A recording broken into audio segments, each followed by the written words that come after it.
很多人想完整记录整个桌面画面，却苦于找不到操作简单、画质清晰又适配性强的工具。如果你也有这种烦恼，那可千万别错过今天的工具介绍。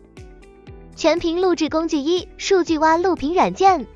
这款专业的电脑录屏软件能够适配 Windows 和 Mac 的多个系统版本，在老旧电脑上也能流畅运行，兼容性表现十分出色，几乎不会出现下载卡顿或者黑屏的问题。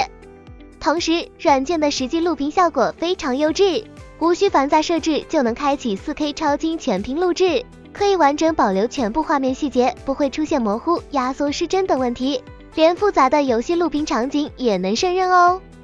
那么废话不多说，我们马上来了解以下用数据蛙录屏软件进行全屏录制的操作方法吧。步骤1：直接选择全屏录制模式。打开数据蛙录屏软件后，直接点击屏幕录制模式，进入对应页面后，在范围调试一栏中选择全屏，并调整要录制的显示器页面，之后软件就会默认捕捉画面上的所有内容啦。步骤2：调试音频并一键录制导出。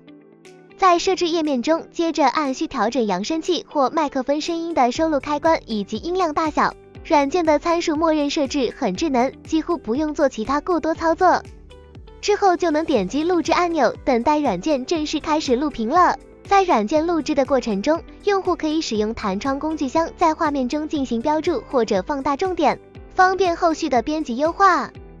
确认录制结束后，软件会自动播放预览画面，用户可以再次进行确认，并选择位置将其导出。